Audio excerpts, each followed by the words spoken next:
Maestro, again, the last concert in the Strauss Festival, you've entitled Heldenleben, The Hero's Life, on February 6th and 7th, but it's going to start with a world premiere of Juan David Osorio's Piedemonte. Juan David Osorio is a composer I met in Medellin 2 years ago.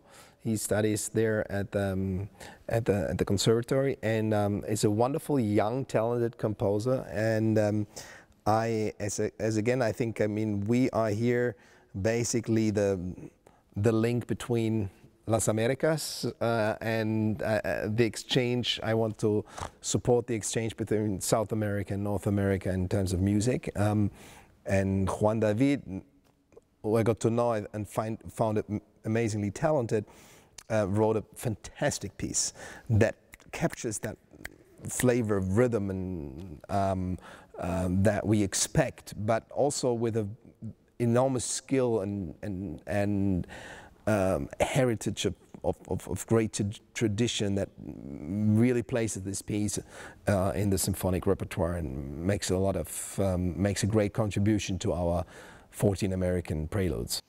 Well, this is terrific. Looking forward to listening to that.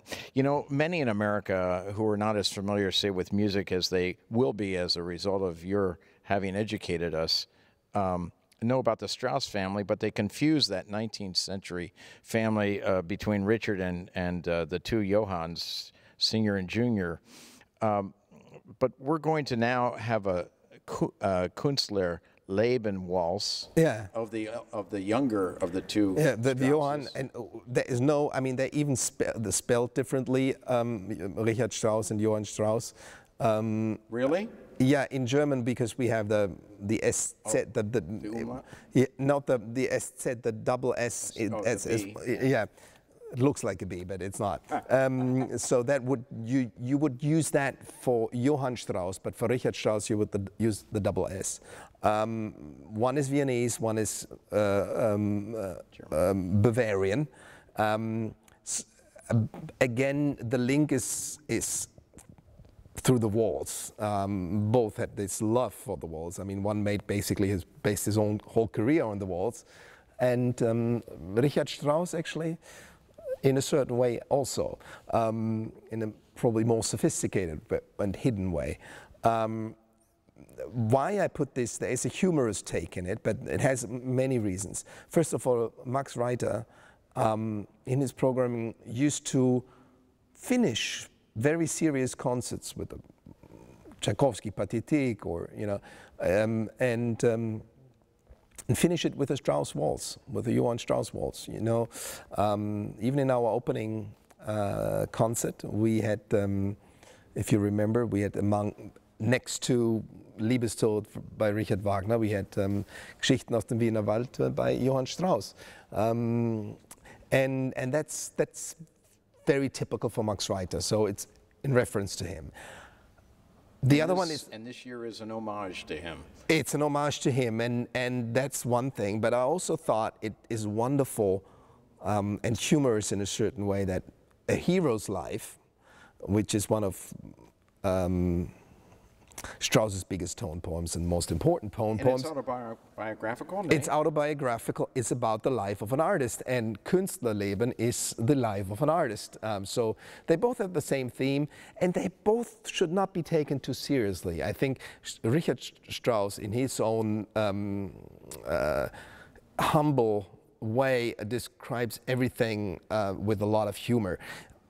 When it says Ein Heldenleben, he doesn't see him as a hero like in terms of the young Siegfried, not at all. I think he sees that with a lot of humor and distance, and it's more about his personal life as well. But before you do that last tone poem of Ein Heldenleben, The Hero's Life, you have this interesting fantasy that I've never heard, but love the opera of Frau, ohne Schatten. Frau, ohne Schatten. Woman Without a Shadow.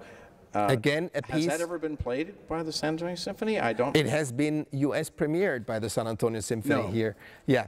Really? Again, yes. The US premiere was here in San Antonio of this symphonic fantasy. I mean, the Frau, ohne Schatten is probably Strauss's most advanced work in many aspects. I mean, dark. very dark, a story that is extremely hard to understand, very metaphoric. I loved how you said to me, here we're going to get the best, but not have to wait 4 hours for it. It's one of his longest pieces too. It's usually done with enormous cuts, which is a shame.